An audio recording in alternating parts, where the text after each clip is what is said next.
Hey everyone, Physical Media 3 here, and today I'm reviewing The Polar Express.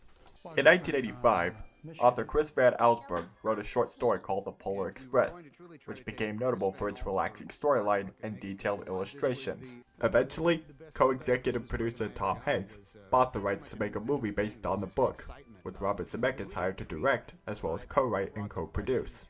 The movie was unique in that it was the first movie to feature a new, unique form of animation called motion capture, where actors play out a scene live, and then that captured data is used to animate the character models.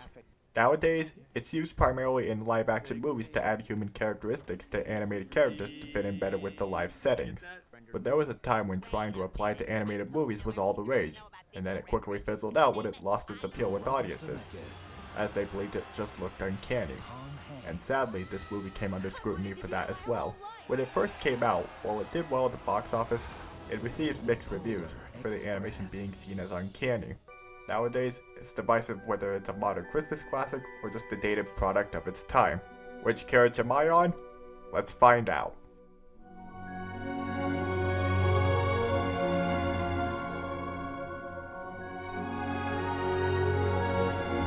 Every Christmas, our main protagonist, named Chris in supplementary material, I'll get to that issue in a bit, has always wanted to hear the bells of Santa's sleigh. However, as he grows older and finds overwhelming existence that he doesn't exist, he becomes increasingly cynical about Santa's existence. One Christmas Eve night, as he's lying in bed, he suddenly hears a train arriving, and no one else in the neighborhood does. It's a magic train. Yeah, get used to hearing that excuse a lot. And the conductor announces it as the Polar Express. The conductor invites Chris on a trip to the North Pole, and he accepts.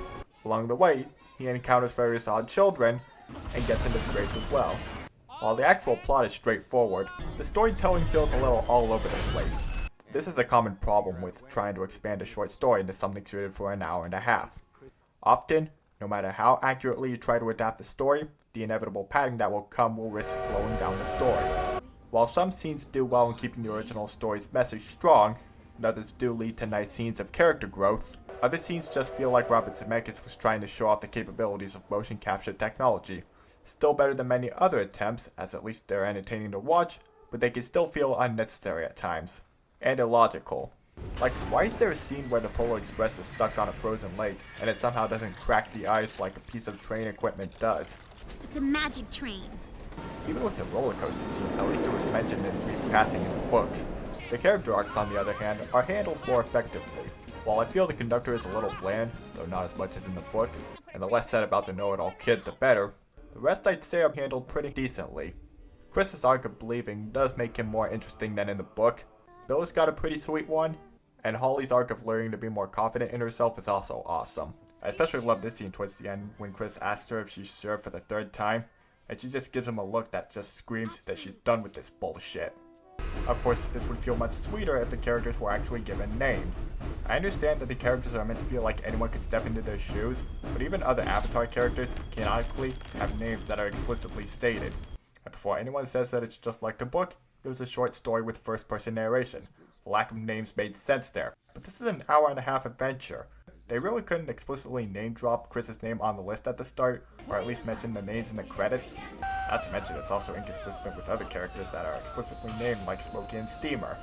Then again, even with names, I still wouldn't really like the Genius Kid. Seriously, he really doesn't serve a purpose. He has the least amount of character growth. How he managed to sneak into the sack without being noticed is ridiculous, especially considering everything that happens. It's a magic train. They wore it even on the train most of the time. And his voice is annoying. You could literally cut him out of the movie, and it impacts nothing besides maybe an occasional funny line and a funny bit of interaction in the behind-the-scenes featurette. This applies a bit to the hobo as well. However, I think he does better serve the story in comparison, especially since he helps Chris get to the front of the train, since it's implied that the conductor and Holly go on top to get there. And somehow none of the characters get hypothermia. It's a magic train. And he does add to the movie's message about believing, especially since not only is Chris the only character to see him, but it's never confirmed if he's indeed a ghost or not.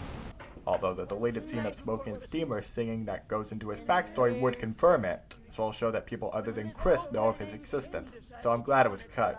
However, we do lose a funny scene with Smokey and Steamer, played by Michael Jeter in his last performance, who does the job well, though the fact that he passed before recording all of his lines means it can be pretty obvious when it's Michael voicing them, and when it's a stand-in actor. The rest of the voice cast, or how little there is pretty good. While you can tell it's Tom Hanks for many of the characters, he at least does the roles well, and does try to distinguish many of them, to varying results. I think his performance as Santa Claus was the most distinct. And I'm glad they didn't keep Tom's performance as Chris, as it wouldn't have really fit a boy who's meant to look realistic. Speaking of which, the animation is a make or break deal for many. One's enjoyment of this movie depends on whether or not you can stomach the movie's art style, and the way it was animated. One thing Robert Zemeckis has become known for is trying to experiment with technology, regardless of how it ends up looking. It's something he's become increasingly criticized for over the years, and this movie is often seen as a textbook example of this. As for me, I do think it could look a little stiff at times, but I also think it did a good job translating the realistic art style from the book, though the expressions can look a little weird at times. Does a good job helping to sell the Christmas atmosphere. Also, the environments look breathtaking, and the scenes where the train speeds up are entertaining to watch. The music, meanwhile, is just lovely. Alan Silvestri has worked on practically every Robert Zemeckis film, and he's always managed to deliver an amazing score. Though is it just me, or is the main theme cue reused from Elf?